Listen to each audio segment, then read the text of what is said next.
Pagi, selamat berjumpa dalam kasih Tuhan kita Yesus Kristus. Kita bersyukur buat kesempatan yang Tuhan masih berikan kepada kita. Kita bersyukur buat anugerah Tuhan yang Tuhan masih berikan kepada kita. Kita bersyukur buat kekuatan, kesehatan, khususnya yang Tuhan sudah berikan kepada kita, sehingga pagi hari ini kita boleh berada di rumah Tuhan. Saudara dikasih Tuhan, hari Kamis yang lalu umat Kristen di Indonesia, di seluruh dunia memperingati satu hari yang namanya Hari Raya Kenaikan Tuhan. Kita tidak mengadakan ibadah karena sehubungan dengan Hari Raya Idul Fitri, dan daripada repot-repot, saya pikir kita tidak adakan ibadah mengeraikan Tuhan ke dalam surga. Tetapi saya bersyukur saya diundang untuk berkhotbah di Jakarta, dan saya telah melaksanakan tugas saya. Baiklah, pagi hari ini kita akan belajar makna kenaikan Tuhan Yesus. Makna kenaikan Tuhan Yesus. Kita buka dalam Injil Lukas pasal 24. Injil Lukas 24 ayat 50 sampai dengan 53. Demikianlah bunyi firman Tuhan. Lalu Yesus membawa mereka keluar kota sampai dekat Betania. Di situ ia mengangkat tangannya dan memberkati mereka. Dan ketika ia sedang memberkati mereka, ia berpisah dari mereka dan terangkat ke surga. Mereka sujud menyembah kepadanya, lalu mereka pulang ke Yerusalem dengan sangat bersukacita. Mereka senantiasa berada di dalam bait Allah dan memuliakan Allah. Berbahagialah saudara dan saya membaca firman Allah, merenungkannya dan melakukannya dalam hidup kita setiap hari. Saudara yang dikasih Tuhan, ada 5 peristiwa yang sudah terjadi dalam kehidupan orang Kristen. Ada 5 peristiwa di dalam kekristenan di Indonesia dan di seluruh muka bumi. Peristiwa yang pertama adalah hari kelahiran Yesus ke dunia yang kita kenal dengan istilah Natal. Hari yang kedua yang dirayakan oleh umat Kristen adalah kematian Tuhan Yesus di kayu salib di Golgota yang kita kenal dengan istilah Hari Jumat Agung. Yang ketiga adalah hari kebangkitan Tuhan dari kematian yang kita kenal dengan Hari Raya Paskah.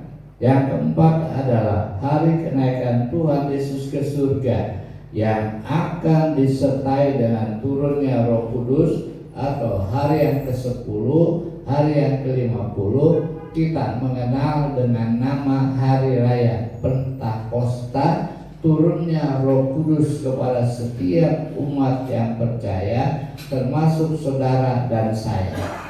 Yang kelima adalah hari kedatangan Tuhan Yesus kali yang kedua. Dari 5 peristiwa yang kita rayakan, dari 5 peristiwa yang harus kita peringati sebagai umat Kristen, ada hari raya yang kelima, yaitu kedatangan Tuhan yang belum datang untuk kali yang kedua. Kapan Yesus datang ke dalam dunia? Kapan Yesus akan menjemput saudara dan saya? Kapan hari kiamat akan terjadi? Alkitab, bahkan Tuhan Yesus sendiri tidak mengetahui kapan waktunya Tuhan datang kali yang kedua.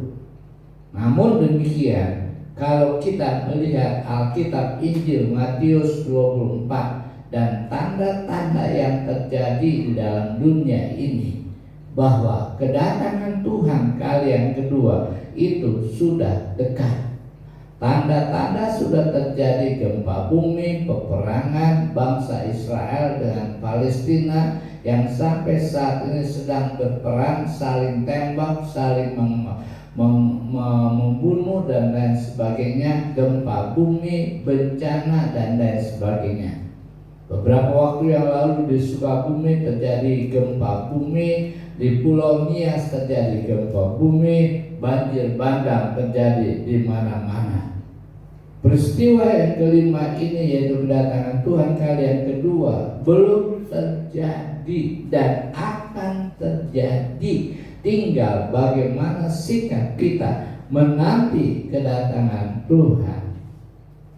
Alkitab katakan kenapa Tuhan tidak datang ke kali yang kedua? Karena firman Tuhan belum disampaikan, firman Tuhan belum diberitahukan, firman Tuhan belum didengar oleh semua manusia yang ada di dalam dunia. Oleh sebab itu, untuk kedatangan Tuhan kali yang kedua, maka saudara dan saya harus berjuang, harus bekerja, memberitakan firman Tuhan kepada semua orang yang ada di dalam dunia. Saudara yang dikasih Tuhan, setelah 40 hari Yesus bangkit dari surga, dari kematian. Setelah 40 hari Yesus keluar dari kuburan, Yesus bersama dengan murid-muridnya, Yesus berjalan bersama dengan murid-muridnya, Yesus memberitakan Injil bersama dengan murid-muridnya. Dan pada hari yang ke-40 itulah firman Tuhan katakan Yesus mengajak murid-muridnya ke satu tempat yang namanya Betania. Satu tempat yang namanya Betania, murid-murid berkumpul di sana, dan setelah murid-murid berkumpul ke sana, Yesus mengangkat tangannya dan memberkati mereka, dan pada waktu itulah Yesus naik ke dalam surga. Yesus naik ke dalam surga. Hari Kamis yang lalu kita memperingati hari kenaikan Tuhan ke dalam surga. Hari kenaikan Tuhan ke dalam surga bukan sejarah biasa, bukan cerita fiktif, bukan cerita bohong, tetapi satu keyakinan. Kita harus imani dan kita harus yakini bahwa Yesus sudah naik ke surga. Ada banyak hamba-hamba Tuhan, ada banyak orang yang mengatakan dia sudah naik ke surga dan dia turun lagi ke dalam dunia. Saudara bodoh. Kalau kita sudah naik ke surga, kita menikmati suasana surga, mau ngapain kita balik lagi ke dalam dunia? Itu yang tidak kita boleh percaya. Orang sudah naik ke surga dan kemudian turun lagi, gak mungkin. Yesus sudah naik ke surga. Dan kenapa Yesus naik ke surga? Karena Yesus naik ke surga, Yesus bukan dari dunia. Alkitab katakan Yesus bukan dari dunia, dan tugasnya di dunia sudah selesai. Tugas memberitakan Injil, tugas menyelamatkan orang-orang yang berdosa, tugas Tuhan Yesus menyembuhkan yang sakit, tugas melakukan perintah misi daripada Allah sudah selesai di dunia. Tetapi harus kita ingat, pekerjaan Allah, pekerjaan Tuhan itu belum selesai. Pekerjaan Allah, pekerjaan Tuhan di dalam dunia ini belum selesai, harus dilanjutkan. Siapa yang melanjutkan pekerjaan Allah? Siapa yang melanjutkan pekerjaan Tuhan di dalam dunia? Saudara dan saya, pengikut-pengikut Tuhan. Saudara dan saya yang telah dipanggil oleh Tuhan. Saudara dan saya mempunyai tugas, kewajiban. Beritakanlah firman Tuhan kepada seluruh bangsa, ajar mereka, baptis mereka dalam nama Bapa, Putra, dan Roh Kudus. Itu tugas kita, tugas saudara dan saya, memberitakan Injil, memberitahukan Injil, menceritakan kebaikan-kebaikan Tuhan kepada setiap manusia di dalam dunia. Mungkin sudah berkata, saya gak bisa ngomong, saya bukan pendeta, saya bukan lulusan sekolah teologi, saya tidak pernah lulus sekolah Alkitab. Betul, tetapi ketahuilah tugas ini adalah tugas setiap kita. Sebab itulah kita harus memberitakan firman Tuhan. Tuhan bukan berasal dari dunia. Oleh sebab itu dia harus kembali ke surga.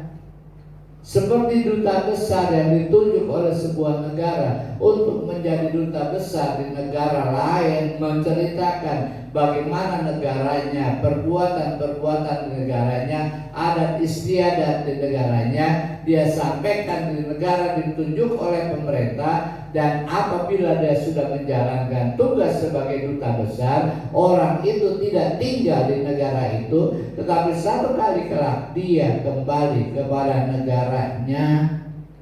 Dia tidak menyelesaikan tugas di negara lain, dan setelah selesai tugasnya, maka mau tidak mau dia harus kembali pulang. Kita bukan dari dunia, keluarga negara kita bukan dari dunia, keluarga negara kita dari surga. Satu kali kelak Yesus datang kali yang kedua, saudara dan saya juga akan kembali kepada Bapa, karena warga negara kita bukan di dalam dunia, tapi warga negara kita di surga. Firman Tuhan mengatakan dalam Yohanes pasal yang ke-8 ayat 23. Lalu ia berkata kepada mereka, kamu berasal dari bawah, aku dari atas. Kamu dari dunia ini, aku bukan dari dunia ini. Mengapa Yesus naik ke surga? Mengapa Yesus pulang ke surga?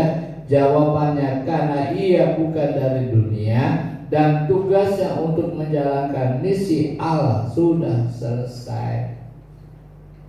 Tugas Yesus dalam dunia sudah selesai, tetapi pekerjaan Allah, pekerjaan Tuhan itu belum selesai. Kapan selesai pekerjaan Allah dan pekerjaan Tuhan? Ketika Tuhan sudah datang ke dalam dunia, terjadi hari kiamat, maka selesailah pekerjaan Allah.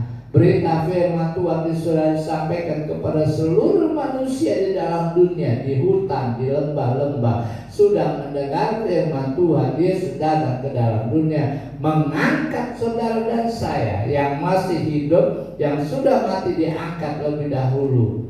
Betapa pentingnya kenaikan Yesus ke dalam surga. Kenaikan Isa Al-Masih pentingnya mengenaikan Tuhan Yesus untuk saudara dan saya. Saya katakan kenaikan Tuhan ke dalam surga bukan sejarah biasa, bukan sejarah fiktif, bukan hanya kita ketahui Yesus sudah naik ke surga, udah. Tidak, tetapi ada makna, ada maksudnya. Betapa pentingnya kenaikan Tuhan ke dalam surga untuk saudara dan saya. Di dalam nas yang kita baca, Alkitab dikatakan ada beberapa pentingnya kenaikan Tuhan ke dalam surga.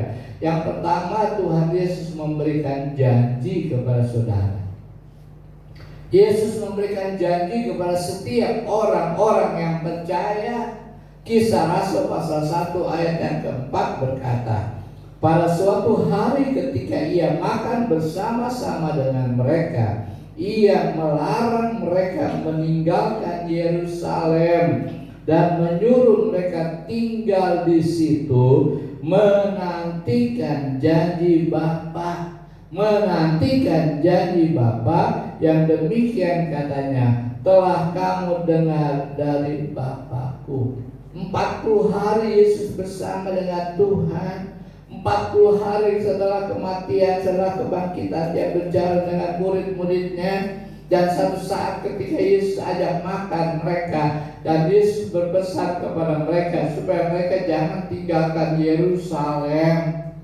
Berbicara Yerusalem bukan saudara dan saya harus ke Timur Tengah, bukan berarti saudara harus ke Israel, tidak. Yerusalem berbicara tentang rumah Allah. Yerusalem berbicara tentang persekutuan. Yerusalem berbicara tentang ibadah. Tuhan berkata, jangan kita meninggalkan ibadah, jangan kita meninggalkan rumah Tuhan, jangan kita tinggalkan persekutuan Tuhan, jangan kita tinggalkan kebaikan-kebaikan Tuhan. Tetapi tunggulah sampai Tuhan mencurahkan Roh Kudus-Nya kepada saudara. Dan ketika itu Tuhan Yesus berkata kepada murid-muridnya, aku akan memberikan janji. Nantikanlah janji kepada murid. Yesus memberikan mengatakan di situ menantikan janji Bapa. Kenaikan Tuhan tidak membuat mereka sedih. Kenaikan Tuhan tidak membuat mereka menangis. Kenaikan Tuhan ke surga tidak membuat mereka uring-uringan. Kenaikan Tuhan Yesus ke surga tidak membuat mereka marah-marah. Tetapi Yesus berkata, aku akan memberikan janji. Yesus berkata kepada murid-muridnya, berbicara akan memberikan janji. Kalau saudara dan saya hidup di dalam dunia ini, orang tua kita kaya, orang tua kita punya segala-galanya, dan hari-hari terakhir daripada orang tua kita, dan memanggil saudara dan saya, dan dia berkata, kamu gak usah nangis, kamu gak usah susah, Papa berjanji, Opa berjanji, engkau berjanji akan memberikan kekayaan kepada saudara. Saudara tidak akan sedih, saudara tidak akan menangis, walaupun kita akan ditinggalkan oleh orang tua kita. Karena orang tua kita memberikan janji kepada saudara dan saya. Apa itu janji? Apakah itu janji? Janji adalah ucapan yang menyatakan kesediaan dan kesanggupan untuk berbuat sesuatu. Janji adalah ucapan dan kesanggupan untuk berbuat sesuatu. Kalau saudara berjanji kepada anak saudara, kamu harus begini, kamu harus begitu, kamu harus melakukan ini dan lain sebagainya, dan nanti kalau kamu sudah menjalankan, Papa akan berjanji, Papa berjanji kepada kamu akan memberikan sesuatu. Anak itu ketika menerima janji, ucapan dan kesanggupan dari bapaknya, anak itu akan menanti, anak itu akan menunggu, anak itu tidak akan jauh daripada omongan papanya. Dia pegang omongan papanya. Yesus berjanji kepada murid-muridnya, aku akan memberikan janji, dan aku memberikan janji kepada saudara dan saya. Janji apa yang Tuhan berikan kepada saudara dan saya? Kita baca dalam Kisah Rasul pasal 1 ayat yang ke-8. Kisah Rasul 1 ayat yang ke-8.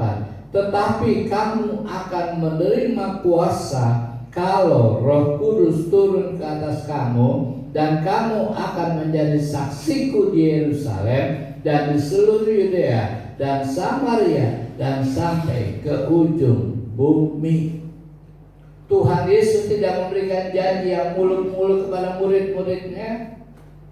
Tuhan Yesus tidak memberikan janji berkat-berkat kekayaan dan lain sebagainya kepada murid-muridnya. Tuhan Yesus tidak memberikan harta kekayaan kepada murid-muridnya. Tetapi yang dijanjikan Tuhan Yesus kepada murid-muridnya adalah memberikan kuasa. Memberikan kuasa. Tuhan Yesus tahu keperluan murid-muridnya setelah Tuhan pulang ke surga. Tuhan Yesus tahu kebutuhan murid-muridnya untuk melanjutkan tugas-tugas pekerjaan Allah. Tuhan Yesus tahu murid-muridnya untuk melanjutkan pemberitaan Injil, membawa berita-berita kesukaan kepada semua orang. Tuhan Yesus tidak berhenti naik ke surga saja, tetapi dia berkata, kamu akan menerima kuasa. Betapa pentingnya kuasa yang harus dimiliki oleh murid-muridnya, sehingga Yesus tahu kebutuhan murid-murid yang paling besar adalah kuasa. Kuasa itu sangat penting sekali bagi murid-muridnya. Kuasa itu sangat penting bagi saudara dan saya. Saya sebagai bendahara sinode diberikan kuasa oleh ketua umum dan oleh BPH sinode untuk melakukan tugas-tugas, mewakili gembala, mewakili ketua sinode, mewakili badan pengurus harian sinode untuk bertindak atas nama GPIA, mengambil uang, menyetor uang, mengambil rekening koran, dan melakukan kegiatan-kegiatan yang berhubungan dengan sinode. Tanpa saya diberikan kuasa, tanpa saya mendapatkan kuasa, saya tidak punya wewenang apa-apa. Saya tidak punya hak apa-apa untuk melakukan kegiatan-kegiatan keuangan. Demikian dengan saudara dan saya sebagai orang Kristen di dalam dunia ini, kita perlu kuasa. Apa itu kuasa? Yaitu Roh Kudus. Bukan Roh Kudus, bukan Roh Kudus, bukan, tetapi Roh Kudus diberikan kepada saudara dan saya untuk apa? Untuk kita bertindak atas nama Tuhan, kita bertindak dan kita menjalankan perintah Tuhan, menyampaikan firman Tuhan, memberitakan kebaikan-kebaikan Tuhan. Roh Kudus itu yang membuat saudara dan saya kuat. Roh Kudus itu membuat saudara dan saya ada dalam gereja. Roh Kudus itu yang membuat saudara bisa bertahan dalam menghadapi keadaan, menghadapi situasi. Murid-murid Tuhan setelah ditinggal Tuhan naik ke surga, murid-murid Tuhan berani melakukan perintah-perintah Tuhan. Karena apa? Karena Roh Kudus ada di dalam kehidupan mereka. Kita lihat apa itu kuasa. Kuasa adalah dalam bahasa aslinya disebut dengan ekosia. Kuasa itu wewenang, kuasa itu mempunyai arti hak. Saya katakan tadi saya punya hak untuk menjalankan tugas-tugas saya sebagai bendahara umum sinode. Untuk melakukan tugas apa saja. Kalau saudara pegawai, saudara karyawan dari sebuah perusahaan disuruh oleh bos untuk mengambil uang di bank, maka saudara membutuhkan kuasa, membutuhkan hak, membutuhkan wewenang untuk saudara bertindak atas nama kantor saudara untuk mengambil uang, untuk menyetor uang, dan untuk mengambil rekening koran dan lain sebagainya. Ekosia adalah kuasa. Ekosia adalah wewenang untuk kita bertindak. Roh Kudus itu merupakan kuasa dalam hidup kita. Tanpa Roh Kudus saudara tidak mungkin bisa kuat. Tanpa Roh Kudus tidak mungkin saudara bisa melayani Tuhan. Tanpa Roh Kudus tidak mungkin kita bisa berbahasa lidah. Tanpa Roh Kudus tidak mungkin kita mendapatkan kesembuhan. Tanpa Roh Kudus kita tidak mungkin dapat berjalan dalam dunia menghadapi tantangan. Karena Roh Kudus itulah yang memberikan hak, memberikan wewenang untuk kita ada di dalam dunia. Kekuatan dari dalam, kuasa itu disebut dengan dunamis, kekuatan dari dalam. Kita punya kekuatan dari dalam. Kita berani berkata-kata, kita berani meminta kepada Allah, kita berani berdoa, kita berani melakukan apa-apa karena kita punya kuasa dari dalam, Roh Kudus, kekuatan dari dalam. Kita bisa mengusir setan, kita tidak perlu mengalami ketakutan dalam segala hal. Karena apa? Kita punya ekosia, kita punya dunamis. Dalam Alkitab kita melihat contoh yang bernama Petrus. Kisah Rasul pasal 9 ayat 20 sampai 21. Demikian bunyi firman Tuhan. Tetapi Petrus berkata, emas dan perak tidak ada padaku, tetapi apa yang kupunyai kuberikan kepadamu. Demi nama Yesus Kristus orang Nazaret itu, berjalanlah. Dengan kuasa daripada Tuhan, dengan kuasa Roh Kudus. Petrus adalah seorang pengecut. Petrus adalah seorang yang pernah menyangkal Tuhan. Petrus adalah seorang yang takut dengan semua manusia. Bahkan dengan seorang anak kecil pun Petrus mengalami ketakutan. Dan ketika Petrus bertemu anak kecil berkata, bukankah engkau murid Tuhan?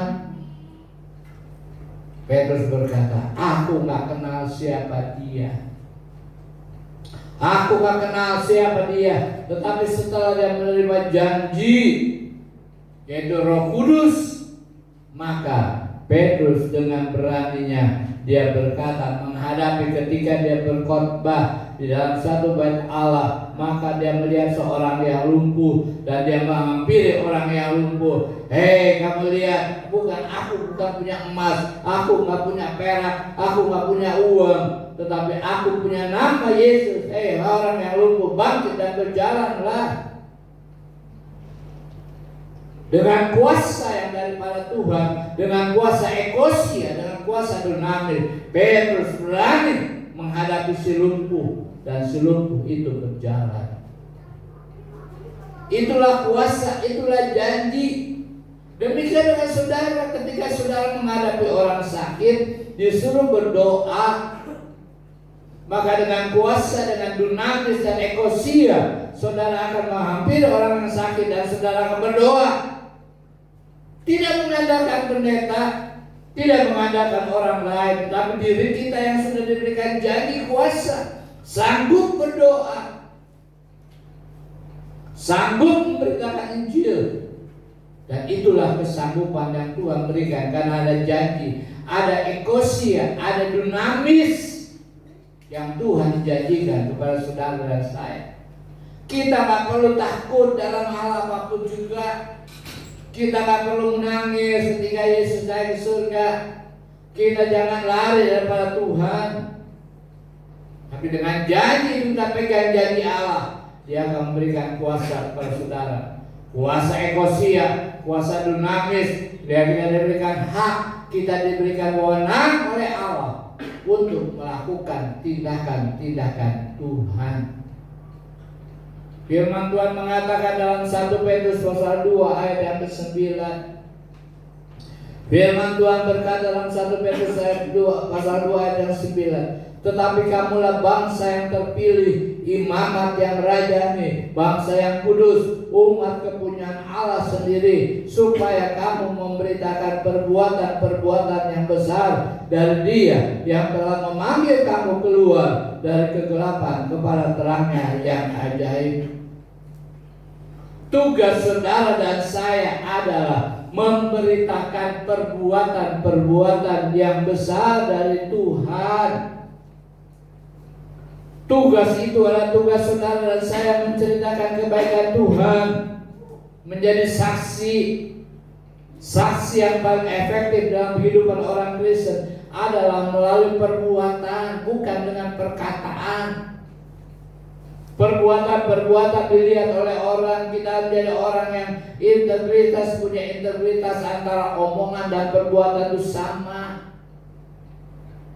Bagaimana kita memberitakan kebaikan kepada Tuhan? Kalau Roh Kudus, kalau janji Allah, kalau kuasa Allah ada dalam hidup saudara, maka kita akan bisa menjadi kuasa. Kita berani bertindak atas nama Tuhan. Yang kedua, kenaikan Tuhan ke dalam surga adalah memberikan keberanian kepada saudara dan saya. Kenaikan Tuhan ke dalam surga dan memberikan keberanian. Di dalam Yohanes pasal 14 ayat yang ke-16. Aku akan minta kepada Bapa dan Ia akan memberikan kepadamu seorang penolong yang lain, supaya Ia menyertai kamu selama-lamanya. Dia akan memberikan kepadamu seorang penolong. Makna kenaikan Tuhan Yesus ke surga untuk murid-muridnya dan kita orang percaya adalah Tuhan Yesus memberikan keberanian kepada orang yang percaya. Berbeda ketika Tuhan Yesus mati, berbeda ketika Tuhan Yesus disalib di kayu salib, berbeda ketika murid-muridnya melihat Tuhan Yesus di kayu salib. Apa yang dilakukan oleh murid-muridnya? Murid-muridnya kucar kacir, murid-muridnya lari daripada Tuhan, murid-muridnya berpisah daripada Tuhan. Bahkan Petrus sendiri, aku akan pergi menangkap ikan. Ketika Tuhan Yesus mati, Petrus murid-muridnya menjadi takut. Kok Tuhan mati? Bukankah janji Tuhan itu hidup? Tetapi kenapa Tuhan mati? Betapa takutnya murid-muridnya, termasuk Petrus. Demikian dengan saudara dan saya, betapa takutnya kita ketika Tuhan Yesus mati. Ketika kita percaya Tuhan Yesus mati, kita menjadi takut. Sampai sekarang dalam keadaan situasi yang sulit, kita menjadi takut. takut akan kekurangan ekonomi, takut kekurangan duit, takut di PHK, takut menghadapi situasi kesulitan yang kita hadapi. Tetapi hari ini kenaikan Tuhan ke dalam surga, Dia memberikan penolong kepada saudara yang namanya Parakletos. Roh Kudus diberikan kepada saudara dan saya supaya kita mempunyai keberanian, supaya kita berani menghadapi situasi. Kita takut ketika kita ditinggalkan kekasih kita. Kita menjadi takut ketika kita ditinggalkan orang tua kita. Kita menjadi takut ketika suami kita dipanggil pulang. Kita menjadi takut ketika istri kita dipanggil pulang. Kita menjadi takut ketika anak-anak kita dipanggil pulang. Wajar. Tetapi kalau janji Allah ada dalam hidup kita, kuasa Roh Kudus, Parakletos, penolong yang lain diberikan kepada saudara, kita nggak perlu takut. Karena penolong itulah yang akan mendampingi kita, penolong itulah yang akan menolong kepada kita, penolong itulah yang akan memberikan keberanian kepada kita. Saudara yang dikasih Tuhan, firman Tuhan mengatakan dalam Lukas pasal 24 ayat yang ke-52. Di Lukas pasal 24 ayat 52, mereka sujud menyembah kepadanya, lalu mereka pulang ke Yerusalem dengan sangat bersuka cita. Mengapa murid-murid Tuhan bersuka cita? Mengapa murid-murid Tuhan pulang ketika dia melihat Yesus naik ke surga bukan dengan sedih, bukan wajah yang muram? Kenapa mereka pulang dengan bersuka cita? Karena mereka ingat janji Tuhan. Aku akan memberikan janji, aku akan memberikan penolong, aku memberikan kuasa kepada kamu. Itulah sebabnya murid-murid Tuhan tidak bersusah hati, murid-murid Tuhan tidak bersedih, murid-murid Tuhan tidak takut lagi menghadapi situasi. Ketika Yesus pulang ke dalam surga, naik ke surga, mereka tidak menjadi takut, tetapi mereka bersuka cita. Kalau orang yang bersuka cita, dia tidak akan takut. Kalau saudara dan saya punya wajah yang bersuka cita, bersenang hati, menandakan, membuktikan bahwa kita tidak takut. Ketika saudara disuntik vaksinasi, kalau kita lihat banyak orang yang takut.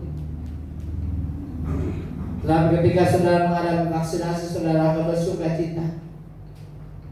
Artinya saudara nggak takut dengan suntikan apapun juga. Kalau kita ke dokter masuk dalam ruang operasi, biasanya kita takut. Tetapi karena ada kuasa Roh Kudus, kita tidak takut menghadapi penyakit apapun dalam hidup kita. Saya ingat ketika saya di DSA, di RSPAD, dokter mengatakan gak usah anak aku takut. Dia memperlihatkan bagaimana operasi itu berjalan. Istri anak-anak saya melihat dalam sebuah kaca yang besar bagaimana jalannya operasi. Di dalam menghadapi hal yang demikian, saya mendengar suara dokter, saya tidak takut. Apapun yang saya hadapi, saya akan disuntik, saya akan diapa-apain, saya tidak takut. Saya bersuka cita karena saya menerima pertolongan daripada Tuhan. Seorang anak kecil yang seringkali saya sampaikan, ketika dia sekolah, dia pulang dari sekolah, dia mengalami ketakutan. Karena apa? Dia selalu diancam, dia selalu dipalak, dia selalu dipukul, sehingga dia berkata kepada orang tuanya, "Pak, saya sudah berhenti sekolah, saya nggak mau sekolah lagi." Anak itu mengalami ketakutan. Setelah papanya mendengar, papanya berkata, "Kamu nggak usah takut. Besok papa akan menjemput kamu." Keesokan harinya ketika anak itu sekolah, papanya jemput. Dan anak itu pulang. Anak yang jahat sudah menunggu. Ketika anak itu pulang bersama dengan papanya menghadapi teman-teman yang jahat, maka anak itu tidak menjadi takut lagi. Kenapa? Karena dia mendapatkan pertolongan. Dia mendapatkan orang yang sanggup menolong, sehingga anak itu tidak takut menghadapi apapun yang terjadi. Dia berjalan dengan sukacita, dengan senang hati. Itulah Roh Kudus, itulah kuasa menghadapi apapun situasi yang sekarang kita hadapi, ekonomi, masalah, pekerjaan, dan lain sebagainya, hari depan kita. Kalau janji Allah kuasa itu ekosia dan dinamis ada dalam diri kita, penolong Parakletos ada dalam diri kita, kita nggak perlu takut. Keadaan situasi COVID-19 kita nggak perlu takut, karena kita akan mendapatkan penolong dari Tuhan. Kalau penyakit flu biasa, pusing-pusing biasa, selesma biasa, itu biasa. Jangan takut kita akan mati. Walau Tuhan belum kasih waktunya, kita tidak akan mati. Tapi percaya dengan sungguh bahwa janji Allah dia akan memberikan penolong. Contoh beberapa hal. Mereka berani dan bersukacita karena adanya Parakletos, Roh Kudus. Murid-murid bersukacita, murid-murid tidak bersedih hati, murid-murid tidak menangis, karena ada yang menolong dia. Kalau dalam kehidupan saudara-saudara mendapatkan pertolongan orang yang punya kuasa, orang yang punya pangkat, orang yang punya pejabat, sebagai seorang pejabat, saudara nggak akan takut. Saudara akan berani menghadapi situasi apapun juga. Kita lihat Petrus berani berkhotbah menghadapi orang-orang yang tadinya berkata, kamu adalah murid Tuhan. Petrus berani berkhotbah dan firman Tuhan katakan, belum ada pendeta seperti Petrus yang sekali berkhotbah 3.000 jiwa dimenangkan untuk Tuhan.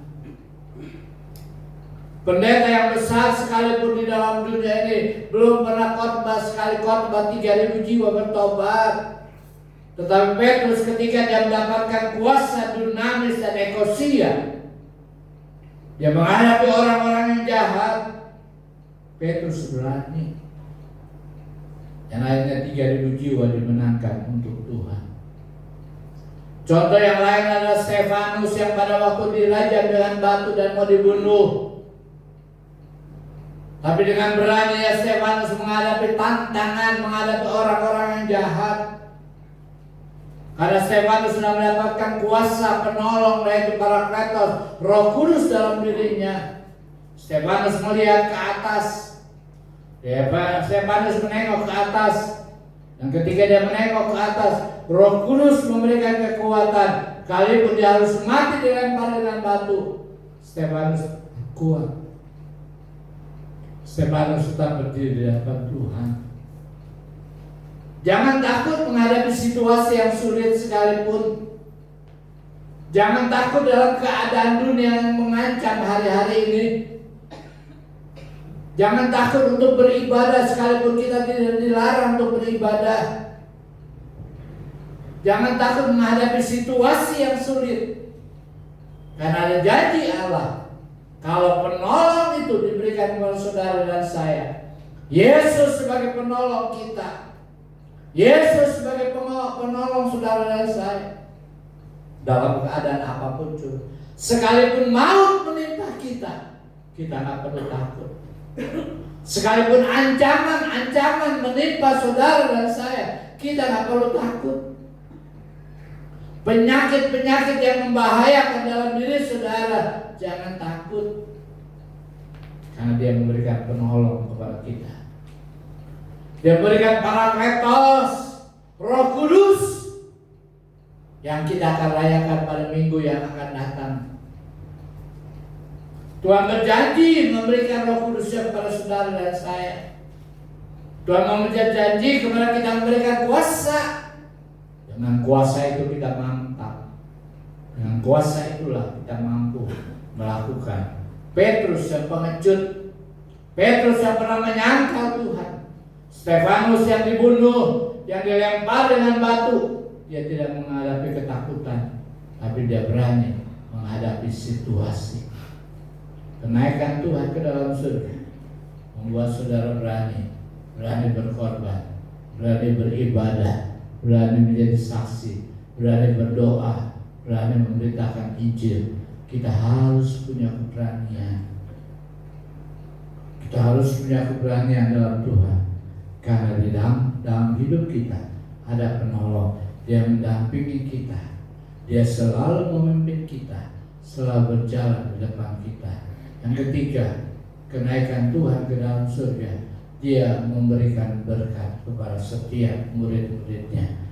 Kenaikan Tuhan ke dalam surga, dia memberikan berkat kepada saudara dan saya. Lukas 24 ayat 50. Lukas 24 ayat 50. Lalu Yesus membawa mereka keluar kota sampai dekat Betania. Di situ ia mengangkat tangannya dan memberkati mereka. Di situ ia mengangkat tangannya dan memberkati mereka. Di dalam akhir ibadah, saya selalu berkata, mari kita angkat tangan kita.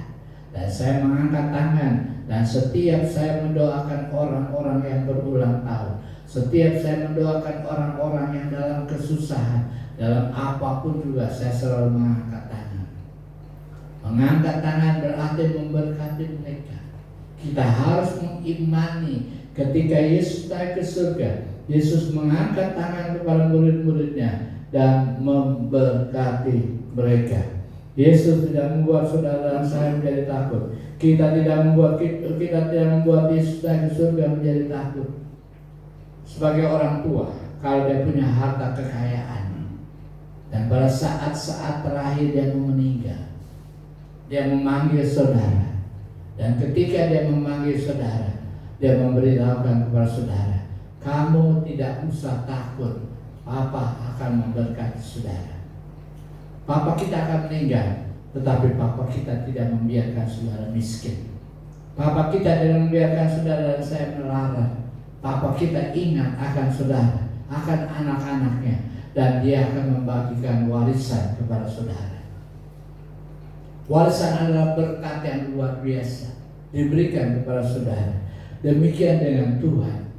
Lalu Yesus memberkati mereka. Kenaikan Tuhan pagi hari ini memberikan berkat kepada saudara. Kenaikan Tuhan hari ini memberikan berkat kepada saudara. Apa itu berkat? Berkat adalah karunia Tuhan yang membawa kebaikan dalam hidup manusia. Berkat adalah kebaikan Tuhan, anugerah Tuhan yang membawa kebaikan kepada saudara dan saya. Berkat adalah doa restu. Tuhan merestui perbuatan saudara. Tuhan merestui rencana saudara. Tuhan merestui segala apa yang akan saudara buat. Tuhan merestui apa yang saudara kerjakan dalam hidup kita. Kita gak perlu takut karena dia memberikan penolong dan berjanji memberikan berkat kepada saudara. Bagaimana tadi saya katakan, orang tua kita akan memberikan warisan kepada kita. Orang tua kita akan memberikan warisan kepada saudara dan saya. Berkat yang paling besar dalam hidup orang Kristen bukan harta kekayaan, bukan uang, bukan deposito, bukan mobil, bukan rumah. Harta yang paling besar ada dua yang diberikan kepada saudara. Berkat yang paling besar yang diberikan Tuhan kepada saudara dan saya. Yang pertama adalah kesehatan. Yang pertama adalah kesehatan. Tuhan memberikan kesehatan. Oh, saudara boleh punya kata kekayaan, saudara punya segala-galanya dalam hidup ini, saudara punya segala apa-apa dalam dunia ini. Kalau saudara sakit-sakitan, apa artinya itu? Apa gunanya itu? Tetapi kalau saudara punya segala-galanya, berkat secara jasmani, dan kita tetap sehat, itulah berkat. Usia kita makin lama makin tua. Usia kita bukan muda, tapi usia kita makin tua. Penyakit selalu ada dalam hidup kita. Tapi dia berjanji, dia memberikan berkat kesehatan kepada saudara. Yeremia 33 ayat 6 berkata, sesungguhnya Aku akan mendatangkan kepada mereka kesehatan dan kesembuhan, dan aku akan menyembuhkan mereka, dan aku akan menyingkapkan kepada mereka kesejahteraan dan keamanan yang berlimpah-limpah. Inilah janji berkat. Makna kerajaan Tuhan di dalam surga, Dia memberikan kesembuhan, Dia memberikan keamanan, Dia memberikan kesejahteraan kepada saudara dan saya. Tapi itu kalau ada seorang berjanji, aku akan memberikan kepada kamu pertolongan, aku akan memberikan kesembuhan, aku akan memberikan uang, aku akan memberikan segala-galanya, saudara tentu tidak akan bersusah. Yesus yang sudah naik, Dia berjanji memberikan kesehatan, Dia berjanji memberikan berkat keamanan, Dia berjanji memberikan berkat kesejahteraan. Jangan susah, jangan mengeluh, jangan ngomel, tapi bersuka cita dalam Tuhan. Karena janji Dia dan amin. Manusia bisa berjanji, bisa meleset, tapi Tuhan berjanji tidak pernah meleset. Ada waktunya Tuhan akan menepati janjinya. Yang kedua, berkat yang Tuhan berikan kepada kita adalah kecukupan. Dia memberikan kecukupan kepada saudara dalam 2 Korintus pasal 9 ayat yang 8. Dan Allah sanggup melimpahkan segala kasih karunia kepada kamu, supaya kamu senantiasa berkecukupan di dalam berbagai kebajikan. Tuhan tidak pernah membuat saudara miskin. Tuhan tidak membuat saudara melarat. Tuhan tidak membuat saudara menjadi kaya lebih dari kekayaan orang lain. Tapi Dia berjanji memberikan berkat kecukupan. Apa yang saudara terima, apa yang saudara dapat, apa yang saudara peroleh, itu akan mencukupkan kehidupan saudara. Kenaikan Tuhan ke dalam surga tidak membiarkan saudara yatim piatu. Kenaikan Tuhan ke dalam surga dan memberikan kecukupan. Upah yang kecil, gaji yang kecil akan cukup. Penghasilan yang sederhana akan membuat saudara menjadi cukup dalam segala kehidupan kita. Nggak usah ngeluh, aduh gaji saya kecil amat ya, mana cukup. Saya bersyukur pensiunan saya hanya berapa, tapi berkat melalui saudara, berkat melalui Tuhan, saya selalu hidup di dalam kecukupan. Saya tidak menyusahkan jemaat, saya tidak minta-minta kepada jemaat. Saya selalu hidup cukup. Mau apa saja saya cukup. Ketika saya harus di DSA 50 juta, uang bukan sedikit. Dari mana saya punya uang 50 juta? Dari mana saya dapatkan uang 50 juta? Tuhan memberikan kecukupan kepada saya melalui orang lain. Dia kirimkan berkatnya, sehingga saya tidak keluar sepeser pun biaya untuk DSA.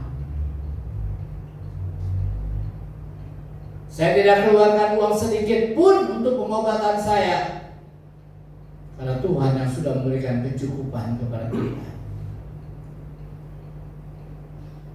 Kita boleh mengandalkan orang tua kita boleh mengandalkan siapa saja, tetapi seberapa lama kita dapat mengandalkan mereka? Tapi andalkanlah Tuhan, peganglah janji Allah bahwa kenaikan Tuhan akan memberikan berkat pada saudara dan saya. Dan berkat itulah berkat kecukupan. Berkat juga berkat kesehatan. Gak usah takut dengan penyakit apapun, situasi yang sulit, kita gak usah takut, karena kenaikan Tuhan tidak akan menyusahkan saudara. Yohanes 10 ayat 10 berkata, pencuri datang hanya untuk mencuri dan membunuh dan membinasakan. Aku datang supaya mereka mempunyai hidup dan mempunyainya dalam segala kelimpahan. Anak-anak muda gak usah takut dengan pekerjaan. Anak-anak muda gak usah takut dengan keuangan. Suami istri gak usah takut dengan keadaan ekonomi saudara dan saya. Dia tidak akan membuat saudara melarat, tapi dia akan memberikan kelimpahan. Dia akan memberikan kecukupan. Dia akan memberikan segala yang saudara dan saya butuhkan. Sambil menunggu kedatangan Tuhan Yesus kembali ke dunia ini, patutlah kita bersyukur karena Yesus naik ke dalam surga. Dia tidak membuat saudara yatim piatu. Patutlah kita bersyukur karena Yesus naik ke surga, memberikan makna kepada saudara dan saya. Yang pertama, dia memberikan janji kuasa. Yang kedua, dia memberikan keberanian untuk kita beribadah. Dia memberikan keberanian untuk kita berkorban. Yang ketiga, kenaikan Tuhan ke surga. Dia memberikan berkat buat saudara dan saya. Ayat terakhir, Yohanes pasal 2, Yohanes pasal 3 ayat 13 berkata, tidak ada seorang pun yang telah naik ke surga selain daripada Dia yang telah turun dari surga, yaitu Anak Manusia. Yesus sudah turun ke dalam, Yesus sudah datang ke dalam dunia, lahir sebagai bayi, tapi Dia telah naik ke surga sebagai Allah dan Tuhan yang memberikan janji kepada saudara. Satu kali kelak Yesus datang ke dalam dunia, mengangkat saudara dan saya apabila kita masih hidup. Tapi apabila kita sudah mati, Dia angkat untuk bertemu Yesus sebagai Tuhan dan Juru Selamat kita. Tuhan Yesus memberkati firman-Nya. Amin.